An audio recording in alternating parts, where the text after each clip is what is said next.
හරි. අද වීඩියෝ එකෙන් අපි කතා කරන්නේ aggregate demand and supply කියන topic එක macro economics යටතේ. ඔයාලට මතක ඇති micro යටතේ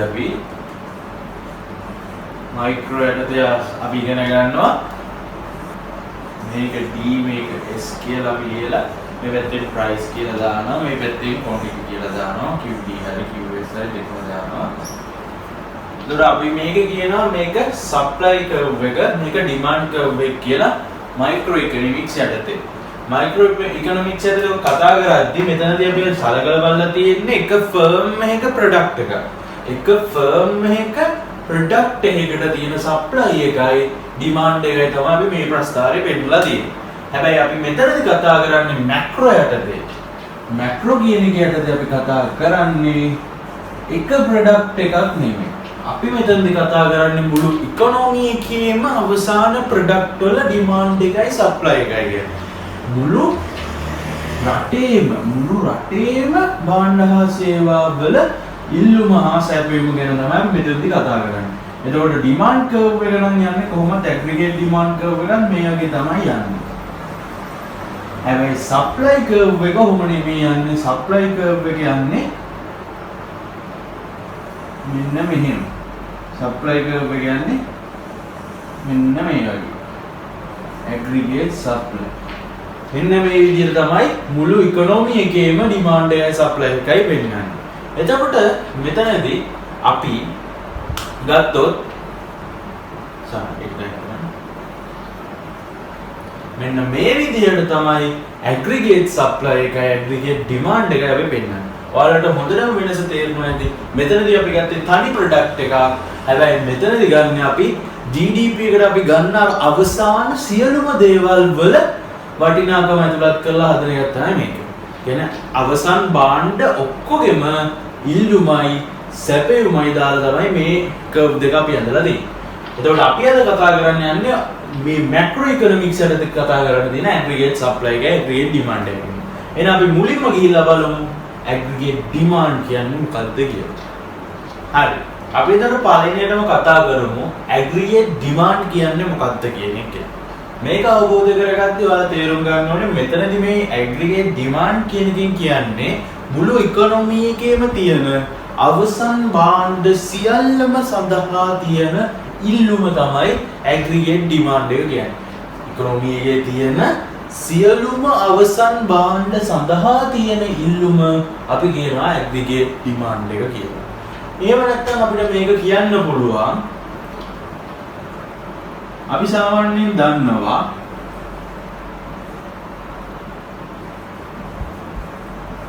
quantity එකයි price එකයි අතර තියෙන සම්බන්ධතාවයක් තමයි demand එක කියන්නේ. එතකොට මම දැන් කිව්වා ඔයාලට ඉකොනොමි එක ඇතුලේ නැත්නම් රටේ ඇතුලේ තියෙන සම්පූර්ණ භාණ්ඩ හා අවසන් භාණ්ඩ හා සේවා වලට තියෙන ඉල්ලුම තමයි මේ aggregate demand කියන්නේ. එතකොට මම ඔයාලට මීට කලින් පාඩමේ කිව්වා රට ඇතුලේ නිපදවනු ලබන සියලුම අවසන් භාණ්ඩ හා සේවා වලට අපි කියනවා GDP කියලා. GDP කියන්නේ රට ඇතුලේ නිපදවන සියලුම භාණ්ඩ හා සේවා වලට අපි කියන්නේ GDP කියලා. එතකොට අපිට මේක කියන්න පුළුවන් real GDP එකේ real GDP quantity එක demand කරනු ලබන demanded real GDP quantity එකයි price එකයි අතර තියෙන relationship එකට අපි කියනවා aggregate demand කියලා. මොකද aggregate demand කියන්නේ aggregate demand කියන්නේ demanded real GDP quantity එකයි price එකයි අතර තියෙන සම්බන්ධතාවය. එතකොට මේ සම්බන්ධතාවය ගත්තොත් මේක negative relationship එකක් තියෙනවා. negative relationship එකක් තමයි තියෙන්නේ මේ real demanded real GDP quantity එකයි price එකයි අතර.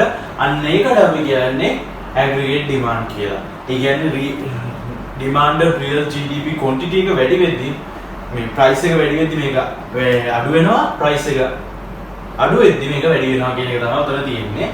සාමාන්‍ය demand theory විදිහටම තමයි යන්නේ. normal demand එක කියන අපි micro economics එක ඉගෙන ගත්ත law of demand එකම තමයි මෙතනදිත් apply වෙන්නේ. එතකොට මැක්‍රෝ ඉකොනොමික්ස් වල කියනවා මේ ඇග්‍රීගේට් ඩිමාන්ඩ් කියන එක හැදිලා තියෙන්නේ AE වලින් කියලා. එක්ස්පෙන්ඩිචර්ස් වලින් තමයි හැදිලා තියෙන්නේ. එතකොට අපිට AE කියන එක ලියන්න පුළුවන්. AE සමානයි C ධන I ධන G ධන NX.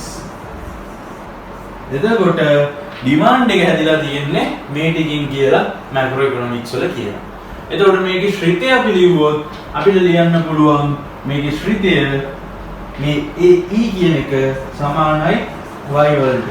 වලේ දන්නවා මොකද අපි කලින් get කරා අපි ඉක්විලිබ්‍රියම් එක හොයද්දී y සමාන කරනවා a ට. y a ට සමානයි. එතකොට අපි ලියනවා AD සමානයි D වරහන් ඇතුලේ y e කියලා. මේ දෙකේ එකතුව මේ දෙකේ සම්බන්ධය තමයි අපි ඇග්‍රීගේට් ඩිමාන්ඩ් කියලා හඳුන්වන්නේ.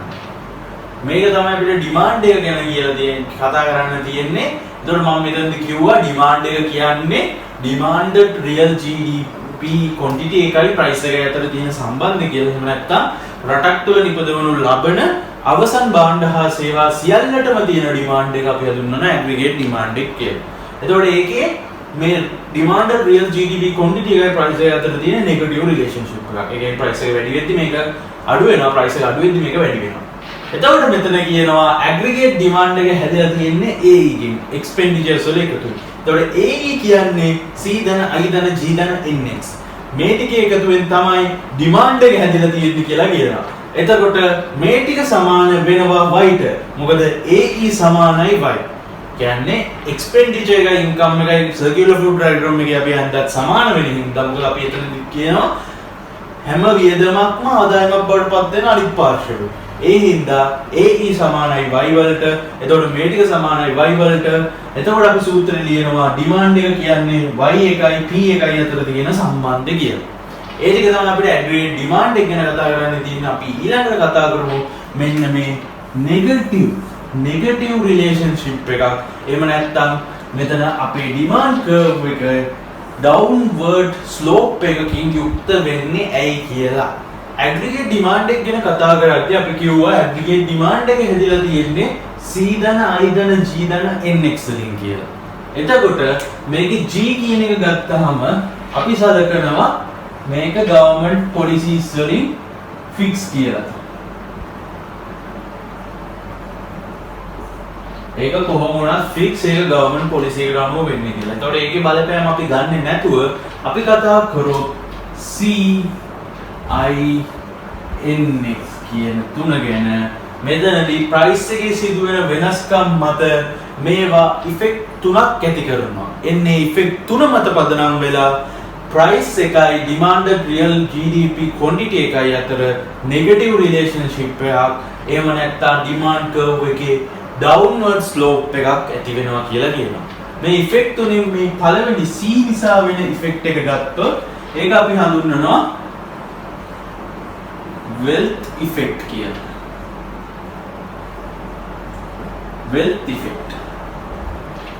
effect එකේදී වෙන්නේ මේක අපි කියනවානේ fix කියලා. මේක වෙනස් වෙන්නේ නැහැ. එහෙනම් අපි ඒක සලකන්නේ මේව තුන වෙනස් වීම ගැන තමයි අපි කතා කරන්නේ. ඒව තුන වෙනස් වීම ගැන කතා කරද්දී පළවෙනියටම C වලින් ඇති වෙන බලපෑම ගත්තොත් පළවෙනියට තියෙනවා wealth effect කියලා. wealth effect එකේදී අපි income එකයි consumption එකයි ගැන තමයි consider කරන්නේ. income එක කියන එකයි මේ consumption එකයි ගැන consider කරද්දී මෙතනදී අපි හිතමු price එකේ change එකක් වෙනවා. price එක වැඩි වෙනවා කියමුකෝ. price එක වැඩි වුණා. දැන් income එක තිබ්බ ප්‍රමාණයමයි income එකේ වෙනසක් නැහැ. ඒතකොට income එක තිබ්බ ප්‍රමාණයමයි ඒක fixed. එතකොට price එක වැඩි වෙනවා. අපි උදාහරණයක් ගමුකෝ කියන්නේ මෙතන ලේසියෙන් වල income එක අපේ 1000යි රුපියල් 1000ක income එකක් මට තියෙනවා. කලින් තිබ්බ price එක රුපියල් 5යි. එතකොට මගේ consumption එක ඇවිල්ලා 1000 බෙදුවාම 5න් මගේ C ඇවිල්ලා මෙතන 200ක් වෙනවා කලින්. දැන් එතකොට price එක වැඩි වෙනවා 10 දක්වා. දැන් price එක වැඩි වුණා. හැබැයි මගේ income එක 1000මයි. එතකොට මගේ consumption එක ඇවිල්ලා 100යි. මගේ consumption එක අඩු වෙලා. consumption එක කියන්නේ මෙතන අපේ wealth එක. අපි wealth එක කියන්නේ අපේ ආදායමෙන් අපිට මිලදී ගත හැකි භාණ්ඩ හා සේවා ප්‍රමාණය. එතකොට අපේ wealth එක 200ක් තිබ්බ කලින් දැන් තියෙන්නේ 100යි. අපේ wealth එක අඩු වෙලා price එක වෙනස් වුණේ හින්දා. එතකොට අපි කතා කරොත් අපි දැන් මේ සූත්‍ර ගත්තා කියමුකෝ. ඒ සූත්‍ර ගත්තාම C ධන I ධන G ධන nx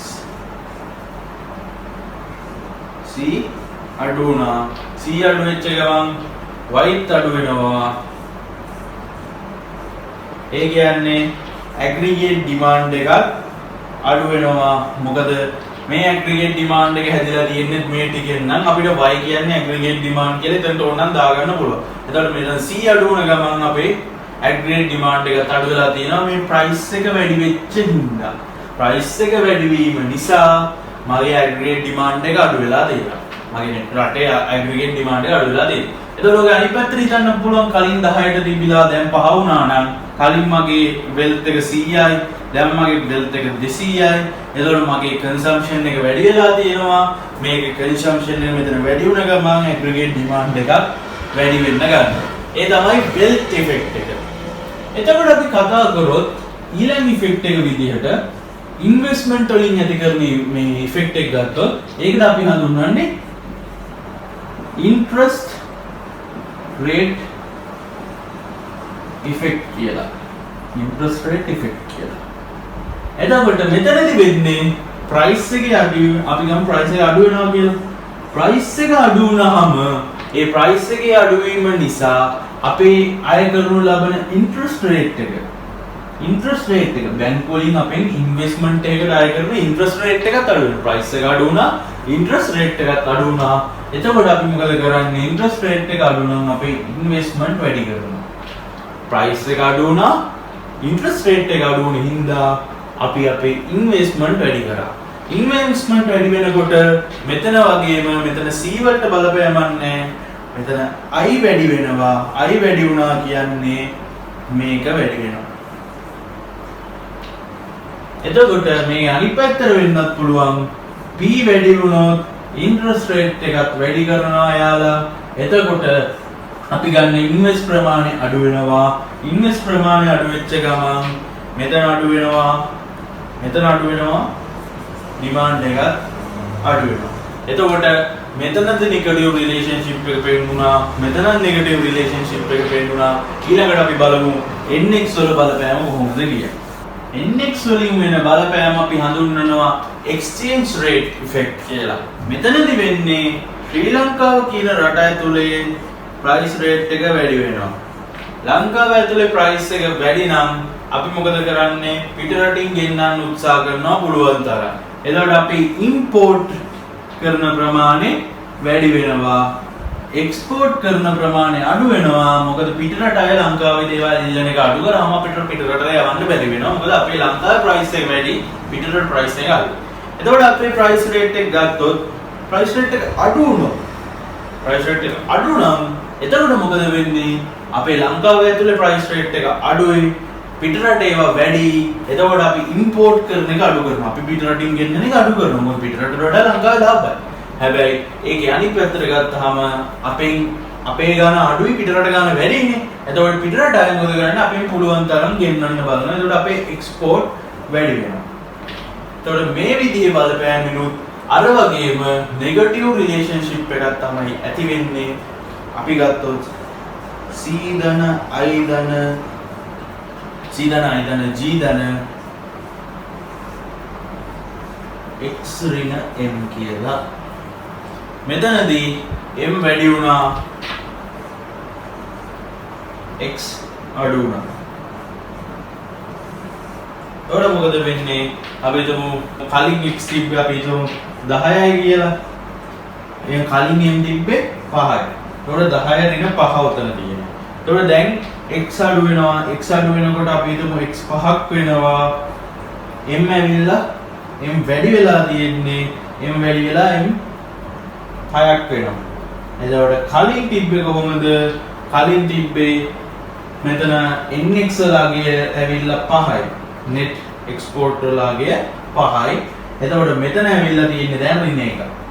එතකොට කලින් අපි හිතමු මේ ටික එකතු 100 නම් කලින් අගේ ආවා. කලින් අපිට ඒ y වලට එනාගේ ඇවිල්ලා මෙතන මේ ටික එකතු 100 නම් 105යි.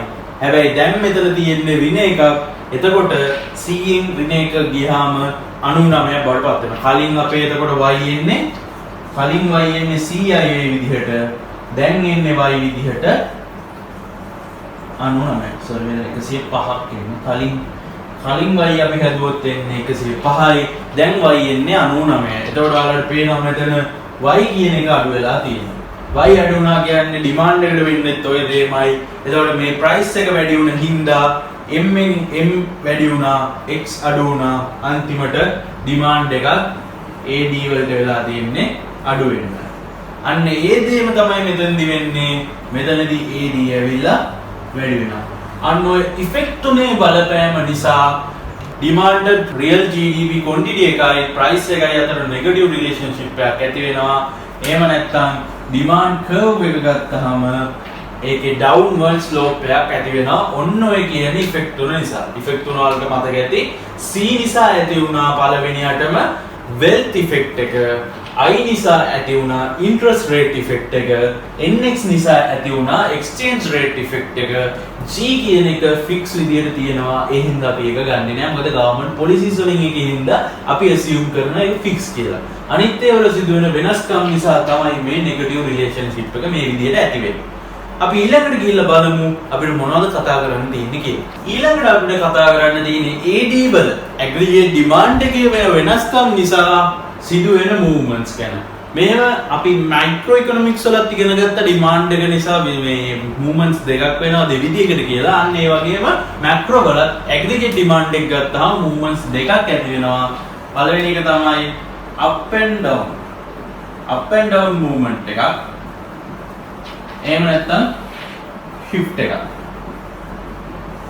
up and down movement එකක් ඇති වෙන්නේ price එකේ සිදුවන වෙනසක් නිසා. ඒ කියන්නේ curve එක ඒ තියෙන demand curve එකේම උඩට පහළට යෑමක් තමයි මෙතනදි සිදුවෙන්නේ price එකේ වෙනසක් නිසා. shift එකක් සිද්ධ වෙනවා නම් වෙන්නේ C නිසා, එහෙම නැත්නම් I නිසා, එහෙම නැත්නම් G නිසා, NX නිසා. මෙන්න මේ ඉල්ලුමට බලපාන සාධක ටික C consumption, investment, government spending and net export කියන තුනේ මේ හතරේ බලපෑම නිසා shift එකක් කියලා එකක් ඇති වෙනවා. එතකොට අපි upward downward movements ගැන කතා කරොත් පළවෙනියට මෙහෙම තියෙනවා. මෙතන A කියන ලක්ෂ්‍යයේ තිබිලා මෙතන B කියන ලක්ෂ්‍යය කරා ගමන් කරනවා නම් අපි කියනවා එතකොට upward movement එකක් කියලා. එතකොට කලින් මෙහෙම දීපේ. එතකොට කලින් අපි ඉල්ලුම් කරා Q1 ප්‍රමාණයක්, දැන් අපි ඉල්ලුම් කරනවා Q2 ප්‍රමාණයක්. Q1 ඉඳන් Q2 වෙනකම් මේක අඩු වෙලා තියෙනවා මේ upward movement එක නිසා. එතකොට මෙතනදී අපි කියනවා මේකට construction එකක් ඇති වුණා කියලා. එතකොට ඒ වගේම වෙන්න පුළුවන් තව මෙතන තියෙනවා A කියන ලක්ෂ්‍යය ඉඳලා මෙතන B කියන ලක්ෂ්‍යයට ගමන් කරන්න පුළුවන් downward movement එකක් විදිහට. කලින් එතකොට මෙහෙම තිබ්බා, දැන් තියෙන්නේ මෙහෙම. කලින් Q1 ප්‍රමාණයක් ඉල්ලුම් කරා, දැන් Q2 ප්‍රමාණයක් ඉල්ලුම් කරනවා. Q1 වලට වඩා Q2 වැඩි වෙලා තියෙනවා. ඒ කියන්නේ downward movement එකක් නිසා Q1 Q2 දක්වා වැඩි වෙලා තියෙනවා. අපි ඒකට කියනවා expansion කියලා. මෙතනදී ඉල්ලුම් ප්‍රමාණය තව හැකිලිලා තියෙනවා. එහෙනම් අපි construction කියනවා. මෙතනදී ඉල්ලුම් ප්‍රමාණය තව ප්‍රසාරණය වෙලා තියෙනවා. එහෙනම් අපි කියනවා expansion කියලා. එතකොට මෙතනදී මතක තියාගන්න ඕනේ ඉල්ලුම නෙමෙයි වෙනස් වෙලා තියෙන්නේ, ඉල්ලුම් ප්‍රමාණය. ඉල්ලුම කියන එක මෙතන මේ විදිහටම තියෙනවා. ඉල්ලුම කියන එක මෙතනත් ඒ විදිහටම තියෙනවා. හැබැයි ඉල්ලුම් ප්‍රමාණය වෙනස් වෙලා තියෙනවා. එතකොට මේ price එක නිසා upward downward movements යටතේ ඉල්ලුම් ප්‍රමාණයේ අඩුවීමක් හෝ ඉල්ලුම් ප්‍රමාණයේ වැඩිවීමක් තමයි වෙන්නේ. එතකොට අපි කතා කරමු shift එක කියන එක. shift වෙනකොට shift වෙන්න පුළුවන් ක්‍රම දෙකක් තියෙනවා. දකුණු අත පැත්තට shift වෙන්න පුළුවන්. අපි ඒකට කියනවා right shift එකක් කියලා. එහෙම නැත්නම් left shift එකක් වෙන්න පුළුවන්. මේක අපි කියන්නේ ඉල්ලුමේ වැඩිවීමක්. මේක ඇවිල්ලා ඉල්ලුමේ අඩුවීමක්. මෙතන ඉල්ලුම තමයි වෙනස් වෙන්නේ. මෙතන වෙනස් වෙන්නේ ඉල්ලුම් ප්‍රමාණය. ඒක මතක තියාගන්න අනිවාර්යයි. එතකොට අපි උදාහරණයක් විදිහට ගත්තොත් අපේ C කියන එක සැලකුවොත් මෙතන C කියන එක නැත්නම් අපේ පරිභෝජනයේ consumption එක සැලකුවොත් consumption එක වැඩි වෙනකොට අපි මොකද අපි ගන්න භාණ්ඩ හා සේවා ප්‍රමාණය වැඩි වෙන අපි පරිභෝජනය කරන එක වැඩි කරොත් එතකොට අපි වැඩිපුර ඉල්ලුම් කරනවා. එතකොට අපේ AD වැඩි වෙනවා. එතකොට මෙතන මේ විදිහට අපි consumption එක අඩු කරොත් අන්න එතකොට අපේ ඉල්ලුම අඩු වෙනවා. AD අඩු වෙනවා. දැන් පරිභෝජනය වැඩි කරා ඉල්ලුම වැඩි වුණා. එතකොට මොකද උනේ? දකුණට විතැන්නුණා. මෙතන මමට විතැන්නුණා. අන්න මේ විදිහටමයි වෙන්නේ. අපි I වැඩි කරාමත් අපේ demand එක වැඩි වෙනවා. I අඩු කරාම demand එක අඩු වෙනවා. government spending වැඩි කරාමත් ඒකමයි වෙන්නේ. NX වැඩි වුණාමත් ওই ටිකම තමයි වෙන්නේ. ඔය සම්බන්ධ ටික මතක තියාගන්න. ඒතකොට movements ගැන අපිට උච්චරය කතා කරන්න තියෙන්නේ. movements වලින් demand එක ඉවර වෙනවා. ඊළඟට අපි බලමු අපිට supply එක යටතේ මොනවද කතා කරන්න තියෙන්නේ කියලා. හරි. ඊළඟට අපි කතා කරමු aggregate supply කියන එක. aggregate supply කියලා කියන්නේ සියලුම භාණ්ඩ හා සේවා නිපදවන ව්‍යාපාරවලින් නිපදවනු ලබන අවසන් භාණ්ඩ හා සේවාවල සම්පූර්ණ supply සම්පූර්ණ වටිනාකම අපි කියන්නේ මේ supply එක aggregate supply කියලා. aggregate supply කියන්නේ රට ඇතුළේ නිපදවනු ලබන භාණ්ඩ හා සේවා ප්‍රමාණය. එහෙම නැත්නම් රටේ සපයන පුද්ගලයන් විසින් නිපදවනු ලබන සියලුම භාණ්ඩ හා සේවා ප්‍රමාණය. මේක අපි GDP එක කියලා කියන්න පුළුවන්. මොකද GDP එක කියන්නේ රට ඇතුළේ නිපදවනු ලබන සියලුම අවසන් භාණ්ඩ හා සේවාවල වටිනාකම. supply එක කියන්නේ ඒක තමයි. එතකොට supply මේ aggregate supply curve එක සාමාන්‍ය supply curve එකට වඩා වෙනස්. ඔයාලට මතක ඇති macro economics යටතේ අපි පාවිච්චි කරමු supply curve එක. මෙන්න මේ වගේ තිබ්බ supply curve එක. හැබැයි අපේ aggregate එක ගත්තාම මෙතන මේ supply curve එක යන්නේ මේ වගේ. මේ වගේ වෙන්නේ ව්‍යාපාරයේ විසින් මුහුණ දෙනු ලබන කාල පරිච්ඡේද කිහිපයක්ම. මෙන්න මේ අපි කැඩුව මේ කාල පරිච්ඡේද වලට අනුව supply curve එක වෙනස් වෙලා තියෙනවා. මේක ගත්තොත් අපි ඒක හඳුන්වනවා Keynesian කියලා. Keynesian curve එක කියලා. මේ එතන ඉඳන් මේ ටික මේ අතර තියෙන කොටස අපි කියන්නේ Keynesian curve එක කියලා. Keynesian curve එකේදී වෙන්නේ මේක short term එකේදී ඇති වෙන තත්ත්වයක්. short term එකේදී ඇති වෙන තත්ත්වයක් තමයි මේ Keynesian curve එකෙන් පෙන්නන්නේ. මොකද දැන් අපි වෙළඳපොළට එනවා අලුත් ව්‍යාපාරයක් විදියට. අපි අලුත් ව්‍යාපාරයක් විදියට අපි හිතමු දැන් චොකලට් එකක් ගන්නවා. අපි අලුතෙන් චොකලට් එකක් හදනවා. අපි ඒකට නම දානවා sweet කියලා නම දාලා අපි අලුතෙන් චොකලට් එකක් නිෂ්පාදනය කරලා වෙළඳපොළට එනවා. වෙළඳපොළට එනකොට වෙළඳපොලේ අනිත් චොකලට් නිපදවන අය චොකලට් එක විකුණන්නේ 100ට. එතකොට අපිට ස්වීට් කියන ප්‍රොඩක්ට් එක ඇවිල්ලා අපි ඒක 120ට අපිට විකුණන්න බෑ. මොකද අපිට එහෙම විකිණීමට හැකියාවක් නැහැ. මොකද අපි වෙළඳපොළට අලුත් අපිට ඒක විකුණන්න වෙන්නේ 100ටමයි. එතකොට අපිට අපේ වෙළඳපොළට ආපු කාලෙදී නැත්නම් ෂෝට් ටර්ම් එකේදී මිල තීරණය කිරීමට හැකියාවක් නැහැ. අපි ඒකට මිල තීරණය කරන්න හැකියාවක් නැහැ.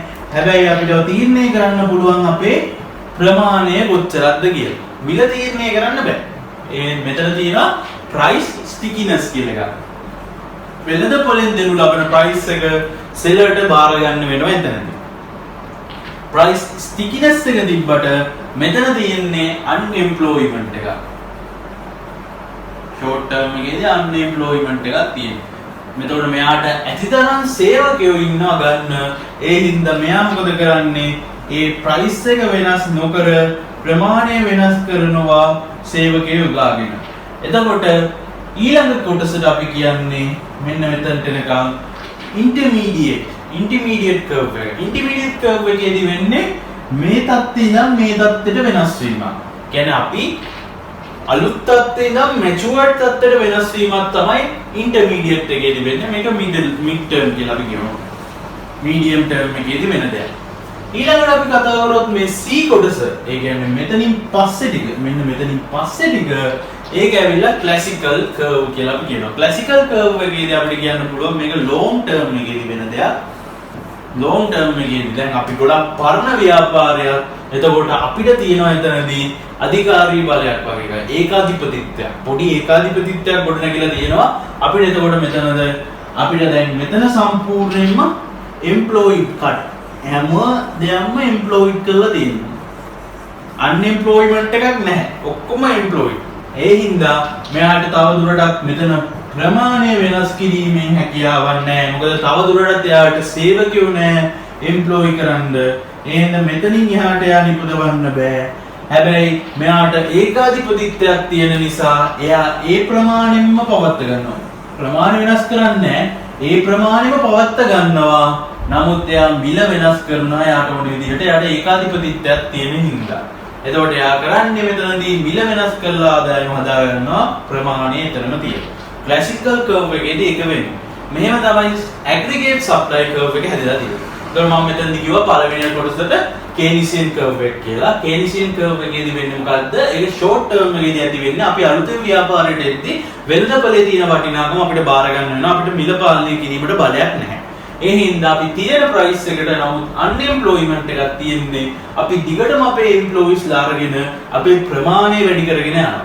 ප්‍රමාණය වැඩි කරන්න යද්දී අපි මීඩියම් ටර්ම් එකට එනවා. එතකොට අපි ඉන්ටර්මීඩියට් කර්ව් එකට එනවා. ඉන්ටර්මීඩියට් කර්ව් එකේදී වෙන්නේ අපි මේ තත්ත්වෙ ඉඳන් මේ තත්ත්වෙට වෙනස් වෙන එක. ඊළඟට අපි ක්ලාසිකල් කර්ව් එකට එනවා. ක්ලාසිකල් කර්ව් එකේදී අපි එම්ප්ලොයි කරන්න පුළුවන්. නැත්නම් සේවයට බඳව ගන්න පුළුවන්. ඔක්කොම බඳවගෙන තියෙන්නේ. තව සේවයට බඳ ගන්න සේවකයෝ නැහැ. ඒ හින්දා ප්‍රමාණය මෙතනින් එහාට වැඩි කිරීමට හැකියාවක් නැහැ. නමුත් අපි දැන් පරණ වෙලා දැන් අපිට ඒකාධිපතිත්වයක් තියෙනවා. ඒ හින්දා අපි අර ප්‍රමාණයම තියාගෙන මිල වෙනස් කිරීම තමයි මෙතනදී සිද්ධ කරන්නේ. ඒ විදිහට තමයි සප්ලයි කර්ව් එක හැදිලා තියෙන්නේ. අපි ඊළඟට ගිහිල්ලා බලමු සප්ලයි කර්ව් එකට බලපාන සාධක මොනවද කියලා. ඊළඟට අපි බලමු සප්ලයි එකට බලපාන සාධක නිසා මූව්මන්ට්ස් ඇති වෙනවා. එතකොට මේ මූව්මන්ට්ස් අපි ඉල්ලුම් මේකෙදී කතා කරා. ඇග්‍රීගේට් ඩිමාන්ඩ් එකේදී කතා කරා වගේම මූව්මන්ට්ස් දෙකක් ඇති වෙන්න පුළුවන්. අප්වර්ඩ් ඇන්ඩ් ඩවුන්වර්ඩ් මූව්මන්ට් එකක්. අප්වර්ඩ් ඇන්ඩ් ඩවුන්වර්ඩ් මූව්මන්ට් එකක්. එහෙම නැත්නම් shift එකක්. upward and downward movement එකක් ඇති වෙන්නේ අර වගේමයි price එක නිසා. ඒ upward downward movement එක අපි ගත්තොත් මෙහෙම මෙතන ඉඳන් මෙතනට ගිහිල්ලා ඇති වෙන්න පුළුවන්. මේකට අපි කියනවා upward movement එකක් කියලා. මෙතන dip එක මෙතනට වැඩි වෙනවා. එතකොට මේක expansion.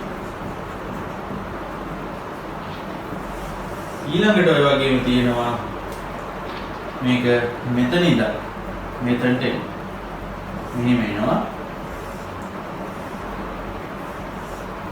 මෙතන dip එක මෙතනට මේ වෙනවා. මේක කන්ස්ට්‍රක්ෂන්. ඉල්ලුම් ඇග්‍රීගේට් ඩිමාන්ඩ් එකේ වගේම ඉල්ලුම් ප්‍රමාණය අඩුවීමක් මේ සැපයුම් ප්‍රමාණය අඩුවීමක් වැඩිවීමක් වෙන්න පුළුවන් මේ ප්‍රයිස් එකේ බලපෑම නිසා අප්වර්ඩ් ඇන්ඩ් ඩවුන්වර්ඩ් මූව්මන්ට්ස් ඇති. ඒතකොට shift එකක් වෙන්න පුළුවන් මෙතනදී හේතු තුනක් මත. හේතු තුනක් මත shift එකක් වෙන්න පුළුවන්. මොනවාද මේ හේතු තුන කියලා කතා කරොත් පළවෙනි එක තමයි input prices. Input prices, profit margin,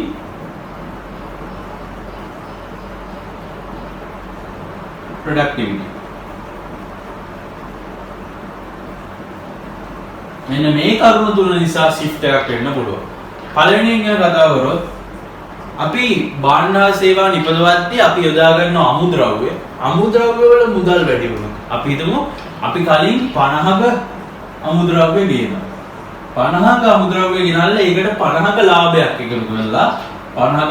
එකතු කරලා අපි භාණ්ඩේ විකුණන්නේ 100ට. එතකොට අපි හිතමු දැන් ඊළඟට price එකේ මේ input prices වල වැඩිවීමක් සිද්ධ වෙනවා. දැන් එතකොට 60ක් වෙනවා.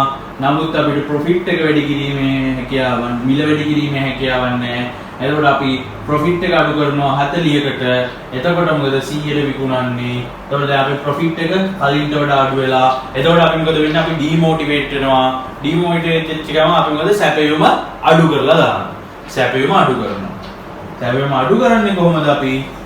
මෙතන තිබ්බ සැපයුම අපි අඩු කරන්න මෙහෙට ගේනවා. හැපීම අඩු කරලා දාන්න. කලින් මෙතන තිබ්බේ දැන් මෙතන තියෙන්නේ. මෙන්න මෙතනට අඩු වෙලා තියෙනවා මෙතන ඉඳන්. අන්න එහෙම අඩු කිරීමක් කරනවා මේ left shift එකක් භාවිතා කරලා left shift එකකින් තමයි අඩුවීම වෙන්නේ. මෙතන වෙන්නේ supply එකේ අඩුවීම. supply quantity එකේ අඩුවීමක් නෙමෙයි supply එකේ අඩුවීමක් මෙතනදී වෙන්නේ මේ price එක වැඩි වෙච්ච එකේ. ඒ වගේම මේ profit margin එක. ඒ කියන්නේ අපි හොයන profit එක අපි බලාපොරොත්තු වෙන profit එක අපි බලාපොරොත්තු වෙන profit එක අඩු වුණොත් නැත්නම් අපේ profit එක අපේ දැන් වෙන් කිරීම ගත්තොත් දැන් කලින් තිබ්බ 150ක් අපි profit එක විදියට තියෙනවා. 150ක් profit එක. හැබැයි දැන් ඒතකොට profit margin එක යට තියන්නේ මෙන්න 140යි. අන්න එතකොට එයා demotivate වුණා. එතකොට එයා මොකද කරන්නේ? ආයි supply curve එක මේ left එකට return වෙනවා. quantity එක අඩු වෙනවා supply quantity. එතකොට productivity එක ගත්තොත් productivity එක කියන්නේ අපේ කම්පැනි ඇතුලේ වැඩ කරන ප්‍රමාණය අඩු වුණොත් කොහොමද අපි නිපදවන භාණ්ඩ හා සේවා ප්‍රමාණය අඩු වෙනවා වැඩි වෙනවා. අන්න ඒ විදිහට movements දෙකක් ඇති වෙන්න පුළුවන්. පළවෙනි movement එක තමයි left මේ right shift එකක් එහෙම නැත්නම් left shift එකක් ඇති වෙන්න පුළුවන්. right shift එකේදී සැපයුමේ වැඩිවීමක් වෙන්නේ මෙතනදී සැපයුමේ අඩුවීමක්. supply increase එකක් ඇති වෙනවා supply increasing supply decreasing supply. එතකොට මෙතනදී වෙන්නේ supply quantity එකේ වෙනසක්. supply quantity එකේ වෙනසක් වෙන්නේ මෙතන supply එකේ වෙනසක් වෙන්නේ මෙන්න මේ සාධක තුන මත පදනම් වෙලා. එතකොට මෙතනද බලපාන්නේ price එක. අන්න ඔහොම movements වෙන්න පුළුවන් aggregate supply එකේ. එතකොට අපි අද aggregate demand එකයි supply එකයි කියන්නේ මොකක්ද කියලා කතා කරා. එතකොට ඒවල movements වෙන්නේ කොහොමද කියලා කතා කරා. එතකොට මේ පාඩමේ යටතේ අපිට කතා කරන්න තියෙන ඔය ටික ඊළඟ පාඩමේදී අපි equilibrium එක ගැන කතා කරමු.